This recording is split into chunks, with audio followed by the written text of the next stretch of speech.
Welcome to Story Lab. This week, we're taking a look at the story of someone who knew how to look out for the people around him. Hey, guess I didn't get the flower power memo. I got you covered. Oh. All right. That's great.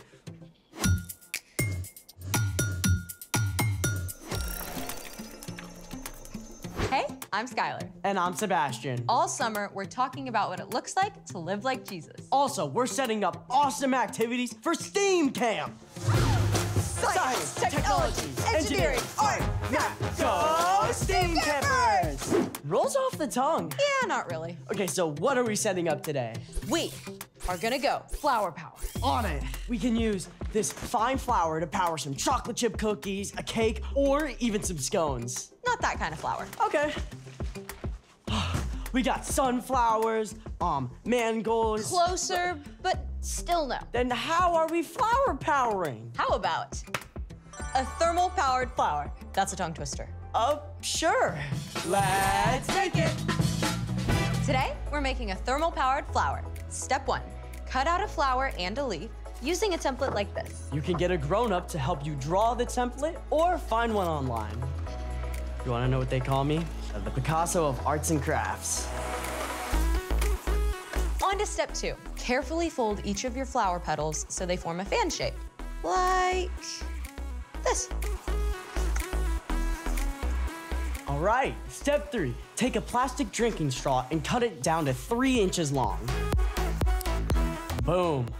Then cut down a wooden skewer to 4 inches. Now, I think you'll wanna use these. For sure. You got it. And there it goes. Step 4, take the straw and wrap around clay or Play-Doh around the base so that it can stand upright. For step 5, you'll need one of these little guys. An eye screw. We're gonna tape the eye of the screw to the top of the straw. But don't cover the top of the straw with the tape. On to step 6. Take the little leaf that you cut out and tape it onto the eye screw. Perfect. Step 7, take a very small piece of clay and attach the flower to the flat end of the skewer. Then drop it inside of the straw. The point should hit the table. Perfect. Okay, so now we've got this. Where's the power?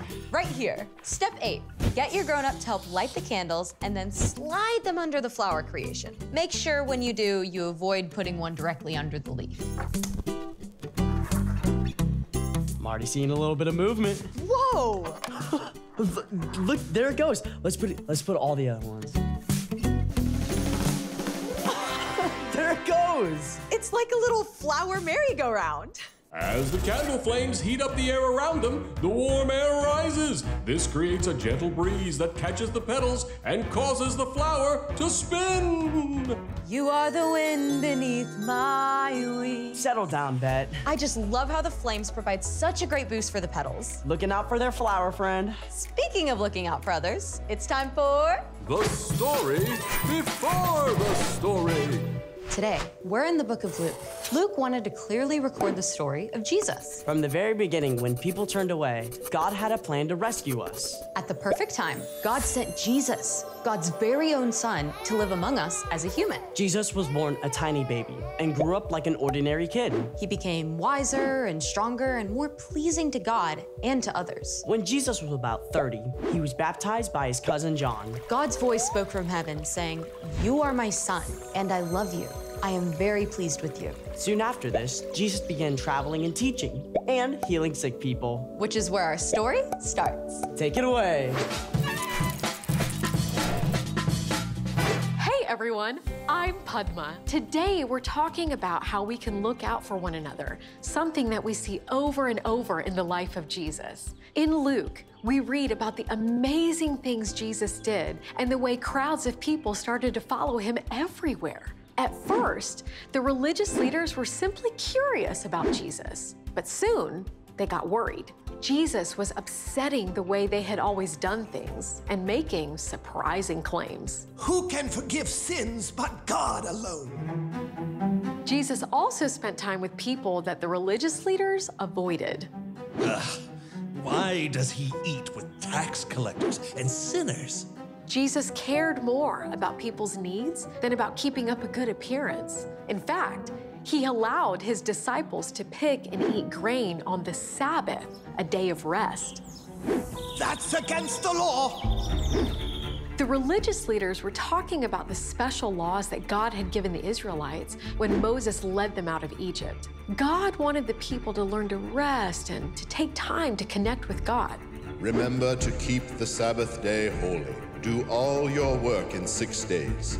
Over time, the religious leaders got worried about breaking this law. So they began to put more rules around the Sabbath to make sure they didn't work, like dozens more rules. You couldn't travel more than 1/4 of a mile from your house. You couldn't even light a fire or kill a fly. Those extra rules were not from God. Instead of making the Sabbath more restful, it made it more stressful for most people. One Sabbath day, Jesus entered a synagogue and began to teach. In the crowd sat a man with a weak, twisted hand. Right away, the religious leaders went on high alert. Do you think he's going to heal that man, even though it's the Sabbath? Healing definitely counts as work. Jesus knew right away what the leaders were thinking, so he spoke to the man with the twisted hand. Get up and stand in front of everyone. You can imagine, this man was excited and nervous, but he got up and stood there as everyone stared. Then Jesus confronted the religious leaders. What does the law say we should do on the Sabbath day? Should we do good or should we do evil? Should we save life or should we destroy it? Nobody dared answer. So Jesus spoke to the man with the twisted hand. Stretch out your hand. The man reached out. Everyone could see his hand had become completely whole and good as new. Amazing! Am I right? But the religious leaders did not celebrate with the man who had been made whole. Instead, they got super angry. See, Jesus had not broken God's law about the Sabbath, but all those extra rules made by the religious leaders. Jesus chose to ignore those extra rules in order to care for a man who was hurting and to make him well. But the religious leaders were so wrapped up in fear and in making themselves look good that they cared more about their own rules than about helping people. And so they began plotting how to stop Jesus. Jesus never let what others thought control his actions. Instead, he demonstrated for us all what the Apostle Paul later wrote to the Philippians. None of you should look out just for your own good. Each of you should also look out for the good of others. And that is the end. Wow, the religious leaders never really got it, did they? They really believed they were doing the right thing. They sure did, but in the end, they were just looking out for themselves. So, what's our part in the story? All this summer, we're talking about how we can live and love like Jesus. And when we look at Jesus, we see that he kept his focus on other people instead of on himself. He cared more about looking out for others than making himself look good.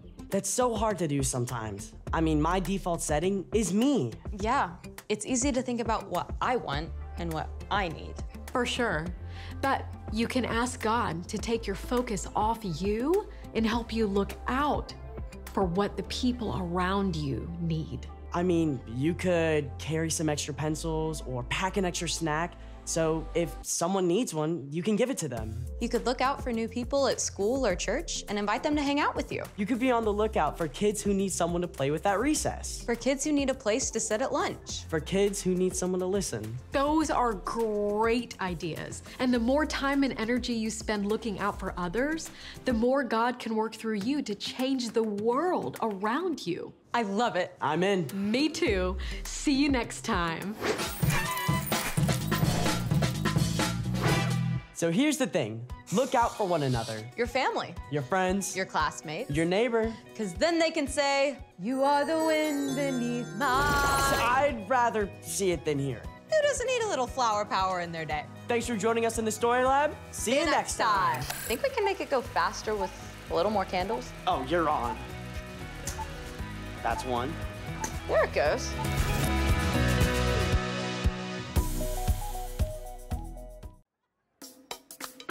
Let's go!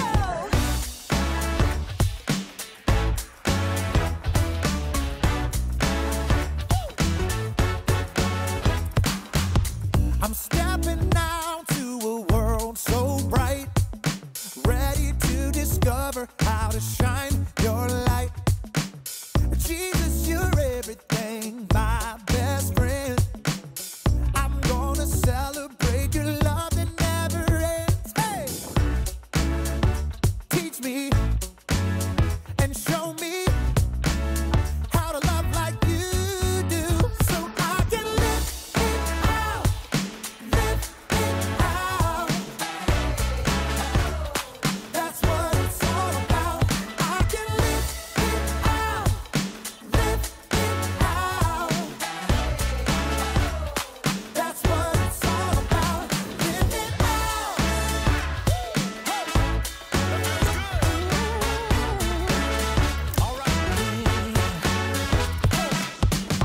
Living life never felt so free.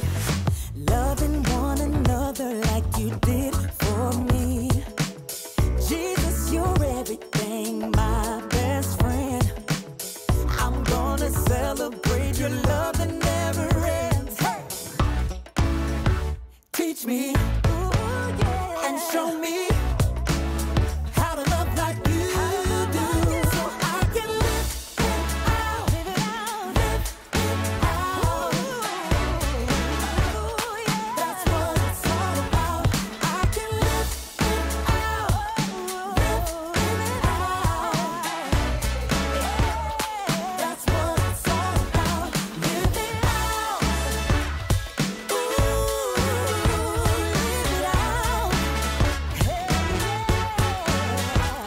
We're gonna love. We're gonna be kind.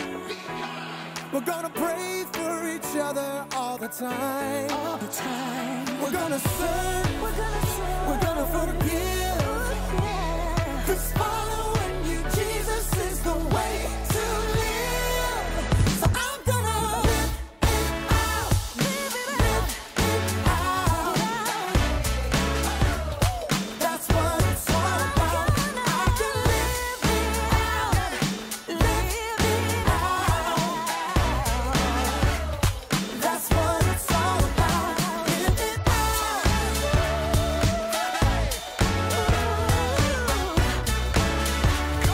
It's time to live it out. Live it out.